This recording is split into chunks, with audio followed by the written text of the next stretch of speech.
Hey everyone, welcome back to another Ethan Allen Gamer video. And in this video I'm going to be recreating 3 Minecraft entities that you guys will probably know very well. This type of video was originally done by Krafft, so his channel link will be in the description below. Also, according to YouTube statistics, more than 50% of you guys aren't subscribed. So it would mean a lot to me if you guys would subscribe because I'm currently on the road to 100 subscribers. It's free and it helps out a ton. Time to get to the video. The first entity I decided to redesign was a wolf. The first thing I did was compare real wolves, which have more muscular structure, and Minecraft wolves, which have more stick-like structures with fat upper bodies. For the Minecraft wolf model, I used a plugin in Blockbench to import the Minecraft wolf model so that I can see what I'm working with. I then proceeded to try and make the legs of the wolf look more realistic, like the pictures that I showed to you before.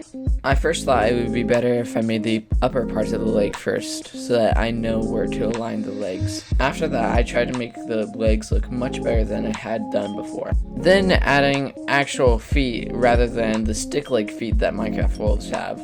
Then I just copy and paste it so that it would be symmetrical to the other side of the wolf. Then I edited the legs so it would be more symmetrical with the legs that were behind it. Next I copied and pasted the back feet and moved it to the front legs. When comparing the wolf model to a real life wolf, I noticed that they both had thicker necks, so I tried to replicate that in my model. And then just copy and pasted the original Minecraft wolf model onto my model so that I could have that original wolfy look. Now enjoy this semi-short recording of me texturing this.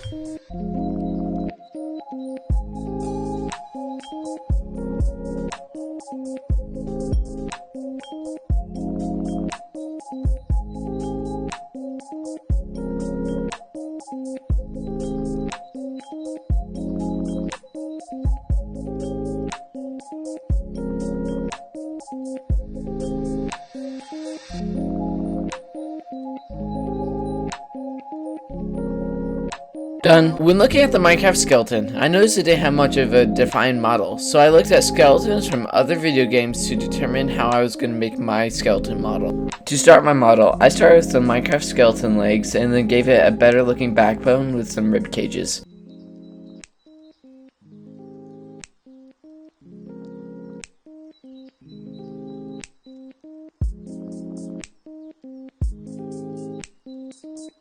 Then I created a head for my model with some more definition to it to make it look more 3D.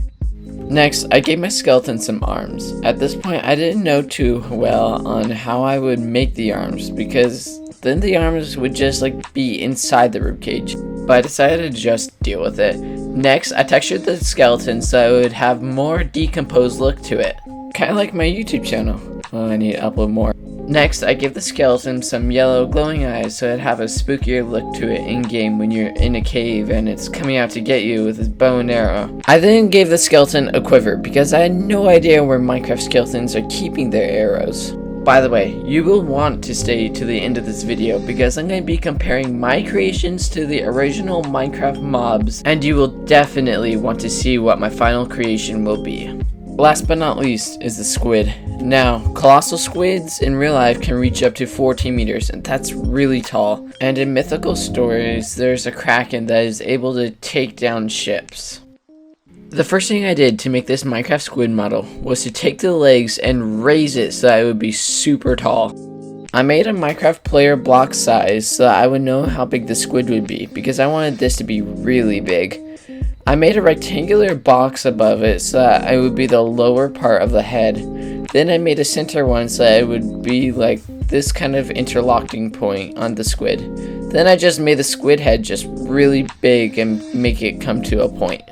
I added these wavy things on the top of the head that I found on the squid, and I have literally no idea what they're used for, but since they're on a real life squid, I added it to the model anyway. Time for texturing. So for texturing this, I used a random brush colorizer so that it would be easier to texture so I don't have to go back and forth to get different colors. Texturing this, I tried to do more of a fishy, scaly look to it, but also have a fleshy look to it, if you know what I mean.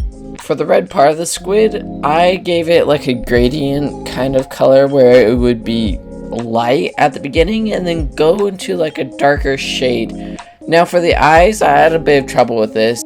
I tried to go in a shield shape, but I ended up going with just a oval shape with a glint in the eyes, which I thought was really cool. I use the mirror coloring tool so I don't have to go back and forth. Right here you can see me doing that gradient kind of color. Now for the front, I gave it an even more fleshy look, and then I did a darker part on the top part of the head. For the wavy things on top of the head, I gave it a brighter color because usually in nature bright colors mean dangerous, and colossal squids are pretty dangerous. Now it's time for the tentacles. These were the hardest things to texture when texturing the squid. I tried to go for a really dark color to make it stand out from the rest of the squid. The reason why this was so hard to texture was because the mirror thing didn't work when it came for rotated blocks. So I had to basically almost hand texture it for the whole thing.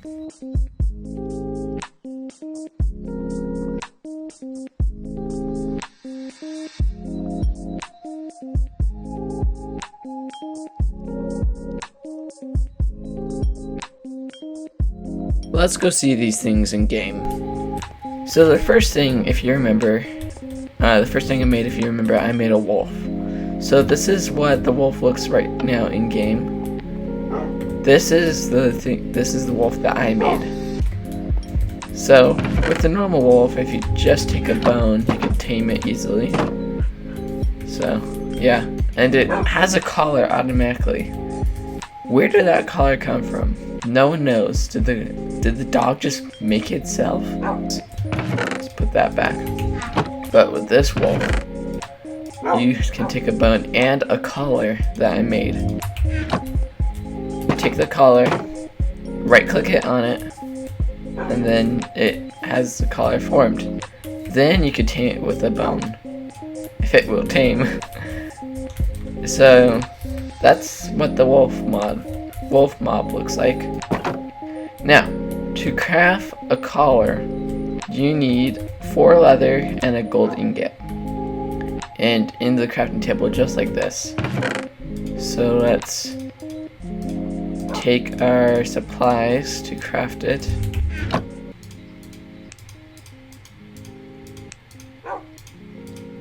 Crap, I forgot to move. So now it's nighttime because the next thing that I made is a skeleton. Now, let's spawn it. So this is this normal skeleton. This is a skeleton that I made. As you can see, this skeleton is much taller and has a quiver in the back, while this skeleton doesn't have a quiver on its back, and the rib cage is more, it looks better than this. So this looks really good. Let's go ahead. Okay. So the last but not least is the squid mob. So the normal squid looks like this. It's just sad, but the new squid looks like that, and it can attack boats if the boat will spawn from there. No, it's not gonna. This squid looks really good in game because, as you can see, I tried to make it stupid squid. He's just a nuisance. He's just trying to get in. So for this squid, I try to go for more of like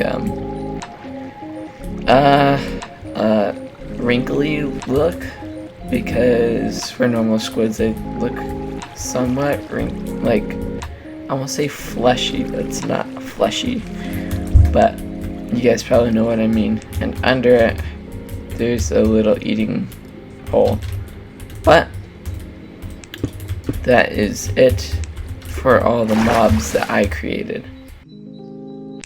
Before the video ends, I just want to let all of you guys know that I have a brand new Minecraft survival server up for 1.18.2 with the new generation, so be sure to come and check it out and play. The server isn't 24/7, so players have to be playing on it for it to be open, so join the server Discord for more info.